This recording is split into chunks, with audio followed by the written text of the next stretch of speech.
Hello everyone, চলে এলাম তোমাদের সাথে শিবরাত্রির আরও একটা ব্লগ নিয়ে। দেখো শিবরাত্রিতে কিভাবে পুজো করেছি সেটার একটা ভিডিও তো তোমরা আগেই দেখে নিয়েছো। আর আজকের ভিডিওটা হচ্ছে শিবরাত্রিতে আমি 4টে প্রহরে 4 রকমের ভোগ অর্পণ করেছিলাম, তারই কিন্তু প্রিপারেশনের পর্ব।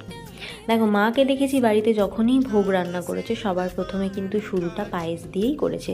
আর কথাতেই আছে সমস্ত কিছু শুরুতে কিন্তু মিষ্টি মুখ দিয়েই শুরু করতে হয়, তাই আমিও কিন্তু ভোগের শুরুটাই পায়েস দিয়েই করেছিলাম।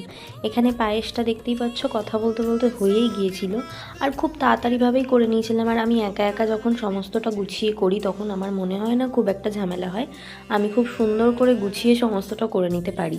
আর তারপরে এখানে দেখতেই পাচ্ছ এটা হচ্ছে পোলাও বানিয়েছিলাম। যেরকম আমরা বাসন্তী পোলাও বা যে কোনো ধরনের পোলাও রান্না করি ঠিক সেম প্রসেসে প্রথমে ঘি দিয়েছিলাম, তার মধ্যে একটুখানি লবঙ্গ, এলাচ, দারচিনি দিয়ে তেজপাতা দিয়ে ওর মধ্যে গোবিন্দভোগ চালটা দিয়ে দিয়েছি। আর ভালো করে একটু মটরশুঁটি অ্যাড করেছিলাম আর কাজু কিশমিশ, তারপরে একটু সন্দক লবণ দিয়ে ভালো করে এটাকে কিন্তু ঘিয়ে একেবারে ভেজে নিয়েছিলাম। এরপরে পরিমাণ মতো চিনিটা দিয়ে দিয়েছিলাম। এরপর আরেকটুখানি একদম ভালোভাবে নাড়িয়ে কিন্তু আমি একদম উষ্ণ গরম জল দিয়ে দিয়েছিলাম।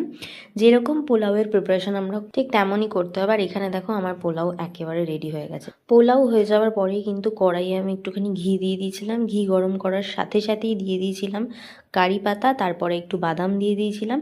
আর এইভাবে কিন্তু ভালো করে ভেজে নেব। তারপরে দিয়েছিলাম আমি আলু। এবারে দেখো এই আলুগুলোকে তোমরা সেদ্ধও দিতে পারো, সেদ্ধ দিলে আমার মনে হয় একটু বেশি ভালো হয়, কারণ এটা রেডি হতে একটু টাইম লাগে। তো যাই হোক, যেহেতু জল অ্যাড করব না ওই জন্য কিন্তু ভালো করে আগে ভেজে নিতে হবে। আর এটা ভাজার পর আমি জল ঝরিয়ে রেখেছিলাম হচ্ছে মোটা দানার সাবু, যেটাকে ভিজিয়ে রেখেছিলাম, তারপর একদম জলটা ঝেড়ে শুকনো শুকনো করে রেখেছিলাম। এবার আমি সাবুটাকে দিয়ে দিচ্ছি। এবার ভালোভাবে সাবুটার সাথে কিন্তু ভালো করে এটাকে ভাজতে হবে। আর ভেজে নেওয়ার পর এটা অ্যাকচুয়ালি হচ্ছে সাবুর পোলাও, মানে একদম ঝুরঝুরে।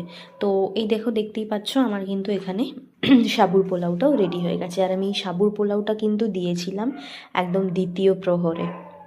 তো যাই হোক, আমার ভিডিওটা কেমন লাগলো অবশ্যই জানিও। আর thank you for watching my all videos. তো চলো টাটা, বাই বাই।